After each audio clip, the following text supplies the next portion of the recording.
To grow plants in growing bags, line the bottom of each bag with about 1 inch, 2.5 centimeters of pebbles or perlite to help with drainage. Then add soil.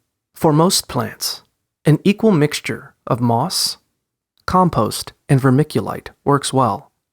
Leave about 2 inches, 5 centimeters of space at the top of the bag. Gently shake and knead the bag to loosen the soil and make sure it's evenly distributed. Poke a few drainage holes in the bottom of the bag with a pair of scissors.